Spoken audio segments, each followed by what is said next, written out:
Hello students of class 9। जैसा कि पहला चैप्टर आपका रन कर रहा था इम्प्रूवमेंट ऑफ फूड रिसोर्सेज, जिसमें क्रॉप इम्प्रूवमेंट के बारे में बात कर चुके हैं। अब हम बात कर रहे थे एनिमल हस्बेंड्री, और एनिमल हस्बेंड्री में सबसे पहले हमने स्टार्ट किया था कैटल फार्मिंग। कैटल फार्मिंग के बारे में आप इंट्रोडक्शन ब्रीड्स ऑफ कैटल्स के बारे में जान चुके थे।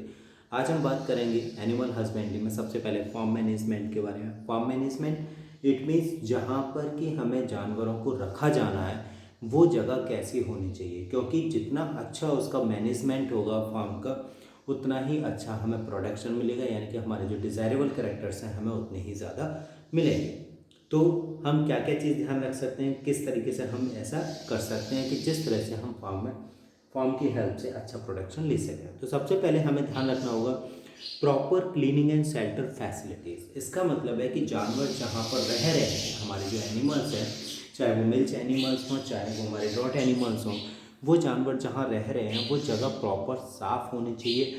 उसके बाद में उनको प्रॉपर शेल्टर होना चाहिए। प्रॉपर शेल्टर होने से मतलब क्या है, यहाँ पर प्रॉपर शेल्टर होने से मतलब है कि वो शेल्टर वेंटिलेटेड होना चाहिए और रूफ्ड होना चाहिए। वेंटिलेटेड का मतलब है कि जहाँ पर एयर का क्रॉस वेंटिलेशन हो सके। क्रॉस वेंटिलेशन का मतलब है कि हवा वहाँ स्टे नहीं होनी चाहिए। हवा स्टे ना होने का मतलब होता है कि अगर हवा स्टे होगी तो वहाँ पर जर्म्स का डेवलपमेंट होना शुरू हो जाएगा, जिसकी वजह से हमारे एनिमल्स डिसीज हो सकते हैं या सफर्ड हो सकते हैं। दूसरा, रूफ्ड होना चाहिए। रूफ्ड इसलिए होना चाहिए जिससे कि डायरेक्टली सनलाइट से परेशान ना हो, बारिश से परेशान ना हो, या ठंडों के दिनों में सर्दियों के दिनों में वो परेशान ना हो सके। तो इसका मतलब है कि प्रॉपर क्लीनिंग, यानी कि उनके आसपास सफाई होनी चाहिए, शेल्टर होना चाहिए। दूसरा क्या होना चाहिए कि जो शेल्टर वेंटिलेटेड होना चाहिए, रूफ्ड होना चाहिए। नेक्स्ट क्या होता है कि रेगुलर एनिमल्स की ब्रशिंग होनी चाहिए। रेगुलर एनिमल की ब्रशिंग से मतलब है एक्चुअली में उनकी बॉडी पर बहुत सारी जर्म्स ग्रो कर सकते हैं। जर्म्स ग्रो, और ऑब्वियसली बहुत सारे जो पेस्ट एनिमल्स होते हैं जो कि उन पर ग्रो कर सकते हैं, वो एनिमल्स उनको सफ़र्ड कर सकते हैं। और इस सिचुएशन में क्या होगा कि जब वो सफ़र्ड होंगे तो उनमें अलग अलग तरीके की बीमारियां फैलेंगी। तो ऐसी बीमारियां ना फैले, तो इसके लिए ये ज़रूरी है कि हम उनकी रेगुलर ब्रशिंग करते रहें। जब हम रेगुलर ब्रशिंग करते रहेंगे तो उनमें बीमारियां नहीं होंगी और वो हेल्दी रहेंगे, और हेल्दी रहेंगे तो हमें प्रोडक्शन भी अच्छा मिलेगा। नाउ अब ये आती है कि जो हमारा शेल्टर है एनिमल्स का, उस सेंटर में सबसे ज़्यादा जो प्रॉब्लम्स आती हैं वो प्रॉब्लम्स आती हैं उनके फ्लोर को लेकर के। एक्चुअली में कई जगह क्या किया जाता है कि जो फ्लोर होता है वो प्लेन कर दिया जाता है। प्लेन करने की वजह से होता क्या है कि वहाँ पर उनका वेस्ट वेस्ट जैसे डंग हो गया, यूरिन हो गया, वो वहाँ पर कलेक्ट होता रहता है। और जब ये चीज़ कलेक्ट होती रहती है तो एनिमल है वो वहाँ बैठते भी है, तो बैठते हैं तो वो उनसे अटैच होता है, जिससे कि उनमें जम्स वगैरह ग्रो करने के चांसेस ज़्यादा बढ़ जाते हैं, स्मेल आने के चांसेस ज़्यादा बढ़ जाते हैं।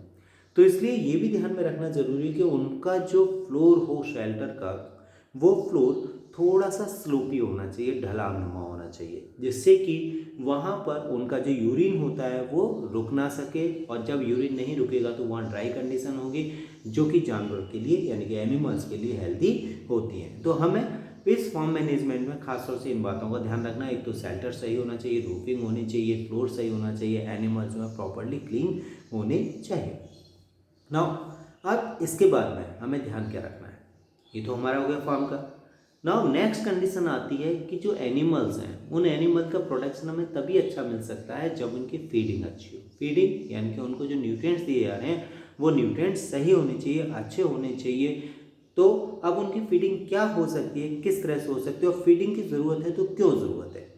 तो फीडिंग की जो ज़रूरत होती है, फूड रिक्वायरमेंट, जो कि हमारी किसके लिए होती है, एक तो फॉर मेंटेनेंस और एक किसके लिए होती है, फॉर प्रोड्यूसिंग मिल्क। मतलब कि उनका जो फूड है, एक तो उनकी बॉडी को मेंटेन करने के लिए, मेंटेन करने से मतलब है कि उनकी बॉडी हेल्दी हो पूरी तरीके से। और बॉडी को मेंटेन करने के लिए ये ज़रूरी है कि उनको फूड जो होना चाहिए वो प्रॉपरली न्यूट्रिटिव होना चाहिए।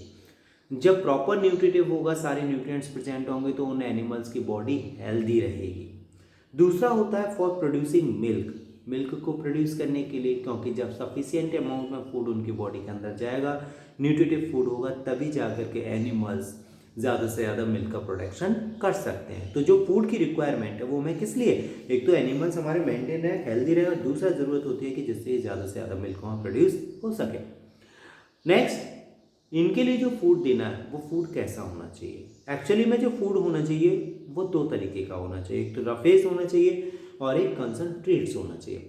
रफेज फूड में क्या होता है, एक्चुअली में प्रोटीन्स का अमाउंट कम होता है और फाइबर्स का अमाउंट ज़्यादा होता है। It means large amount of fibres fibres का अमाउंट कैसा होगा, लार्ज होगा, और बाकी के न्यूट्रिएंट्स का अमाउंट थोड़ा सा कम होता है। जैसे कि हम इसमें देख सकते हैं ग्रीन फूड, हरा चारा वगैरह देते हैं, लेग्यूम्स वगैरह देते हैं, हस्क वगैरह देते हैं, तो ये सब हमारे किस में आ जाते हैं, रफेज में आ जाते हैं। जबकि जो कंसनट्रेट्स होते हैं, इन कंसनट्रेट्स में फाइबर्स का अमाउंट कैसा होता है, लो अमाउंट होता है, लो अमाउंट ऑफ फाइबर्स, लेकिन उसके कंपैरिजन में दूसरे न्यूट्रिएंट्स इसमें ज़्यादा होते हैं, जैसे प्रोटीन्स हो गया, लिपिड्स हो गया, बाकी के न्यूट्रिएंट्स जो हैं उसमें ज़्यादा होते हैं, जैसे कि बाजरा हो गया, ग्राम हो गया, ये सीरियल्स वगैरह, ये हम किस फॉर्म में दे सकते हैं, कंसनट्रेट फॉर्म में दे सकते हैं। नाउ अभी आपने देखा एक तो फॉर्म मैनेजमेंट, दूसरा हमने देखा फूड रिक्वायरमेंट। नाउ अब हम और किस तरह से, हम ये जानते हैं कि बीमारियां हर जगह होती हैं, जानवरों को भी होती हैं, तो प्रोडक्शन अगर कम हो सकता है तो फिर किसकी वजह से हो सकता है, डिसीजेस की वजह से, बीमारियों की वजह से ये कम हो सकता है। और अलग अलग तरह की जो एनिमल्स में जब बीमारियां होती हैं तो उनका सीधा सीधा असर कहीं ना कहीं प्रोडक्शन पर पड़ता ही है। प्रोडक्शन पर जैसे कि हमने लिया था, एक तो मिल्क एनिमल यानी कि मिल्क का प्रोडक्शन कम होगा, ड्रॉट एनिमल्स यानी कि उनकी लेबर में कमी आ जाएगी, तो डिसीजेस का भी हमें ध्यान में रखना होता है। अब ये डिसीजेस दो तरीके के पैरासाइट्स की वजह से हो सकते हैं, यानी पैथोजेंस की वजह से हो सकते हैं।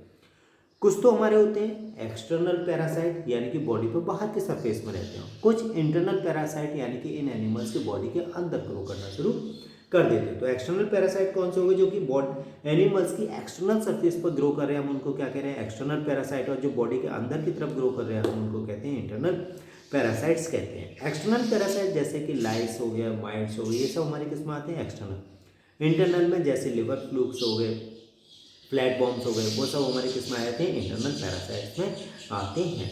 इसके अलावा भी कैटल्स में बहुत सारी डिसीजेज होती हैं, जैसे वायरल डिसीजेज, बैक्टीरियल डिसीजेज, उसके बाद में आप देख सकते हैं सॉरी, ये जो डिसीजेज होती हैं, इन डिसीजेज को हम प्रिवेंट भी कर सकते हैं, रोकथाम भी कर सकते हैं, जैसे हम ह्यूमन में कर सकते हैं वैक्सीनेशन की हेल्प से, इसी तरह से एनिमल्स में भी हम क्या कर सकते हैं, वैक्सीनेशन की हेल्प से इस तरह की अलग अलग तरह की बीमारियों को रोका जा सकता है। सो नाउ स्टूडेंट्स, हमने कैटल फार्मिंग का कम्प्लीटली देखा, कुछ पोर्शन लास्ट क्लास में देखा था, कुछ पोर्शन प्रेजेंट क्लास में, जिसमें कि हम आज की क्लास में हमने देखा कि फार्म को कैसे मैनेज कर सकते हैं, फूड रिक्वायरमेंट क्या क्या हो सकती है, फूड हमारे कितने टाइप्स का हो सकता है, और इनमें होने वाली डिसीजेस कितने तरह की हो सकती हैं।